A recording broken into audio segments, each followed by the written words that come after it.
Hello and welcome to the final episode of Travel Tips with Mike here on Your Experience Guide. So today I'm going to be wrapping up what I've talked about with some general hints, tips and advice of all the things that I've garnered over my years of travelling around and riding coasters.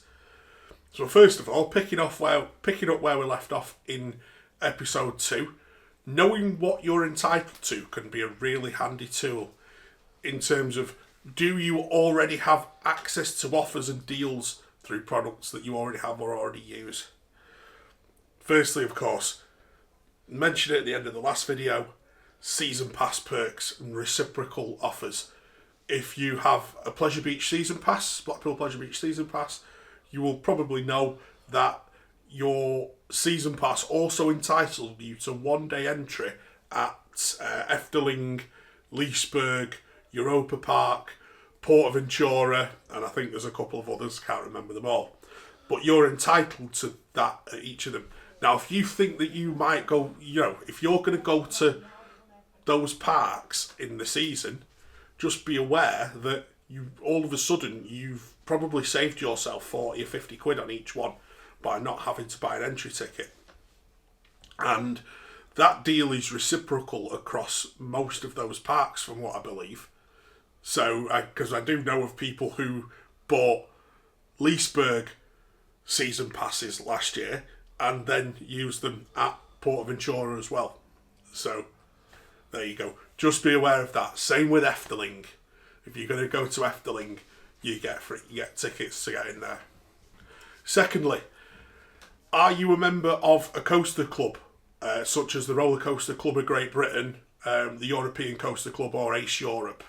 Most of these coaster clubs, your membership also includes free or discounted entry to a lot of parks. I can think of, for example, the first time I went to Sweden, between a PPE event as was my Pleasure Beach pass and my RCCGB membership that I had that year that I had to buy for Coaster Mania the same year anyway, I didn't have to pay for a park ticket all weekend for the parks we went to, between two different parks, because I already had them. What most of these clubs do usually ask is just spend a bit of money on merchandise to reciprocate. If you get it in for free, it's always good manners to just spend your money in the park rather than spending it elsewhere. If you're going to have dinner, just spend 10 or 15 euros on a chicken burger rather than going Mackey's round the corner. That is not just restricted to park entry either. Sometimes you will also get hotel or food offers in the vicinity of parks, particularly like RCCGBs when they have their Blackpool Bash weekend. There's usually offers there. So if you have those memberships, have a look on the offers page before you go buying park tickets, or think about, if you are going somewhere, is it worth you becoming a member of these clubs anyway? Most of them are only £10 or £15, so they're worth having just for the discounts. And of course, there's the regular updates you get. You've got access to events and things like that.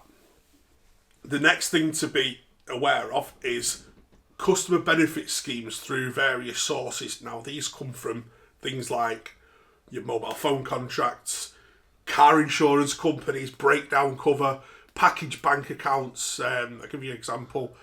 If you're on O2, if you have O2 Priority or 3 Plus, you will have access to discounts here and there. Some car insurance companies open up portals for travel insurance, Eurotunnel tickets, hotel offers, park tickets. Quite a few of them will have reduced or reduced price or free theme park tickets on them. The same thing goes for employers and trade unions.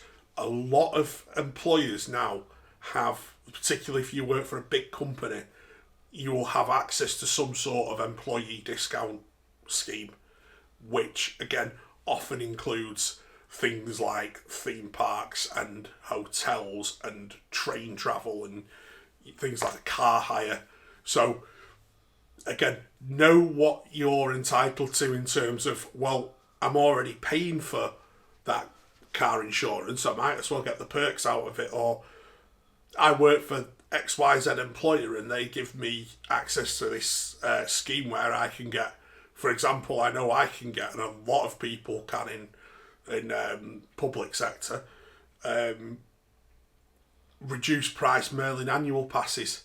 Keep an eye on that. It's always worth using. You'll save yourself a few quid. I think if I give an example that the annual passes you might get 10% off or 20% off. It's 10 or 20% less out of your budget at the end of the year, isn't it? Next one is supermarket loyalty schemes such as Nectar, Club Card, Morrison's, that kind of thing. Nectar and Club Card particularly here, where you can amass points on what is often your ordinary supermarket spending. You know, your day-to-day going and buying your butties for work on your way to work. I mean, I know I walk past a Tesco's, a Sainsbury's, a Co-op, and God knows what else supermarkets on my way to work. I take advantage of that, racking up Nectar points that you can then convert into discounts off trains, planes, things like that. Your Nectar points can even be converted to BA Avios points, which brings me on to my next point. Frequent flyer schemes, such as British Airways Avios scheme. If you fly with an airline regularly, you will build up points that you can then use to either get, sometimes you can get discounted flights, it might get you an upgrade, or you might be able to pay for a seat allocation off it or baggage allowances. You might get a freebie out of it.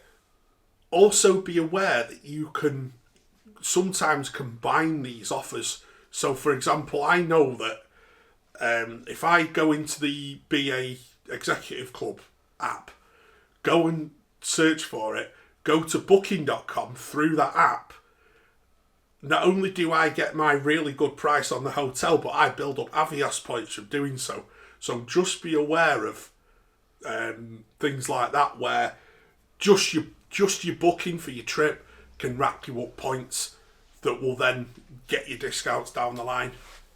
Moving on to the final little bit of this series now, and final general point is it really comes back to doing your research and keeping yourself in the loop. If you're thinking of going to a destination, particularly a really popular one, you guarantee there will be content creators will have already been there and will have done vlogs and will have hints and tips, particularly communities like, if it's anything like the Disney parks, there is such a fan community for Disney that you can always pick up little hints and tips.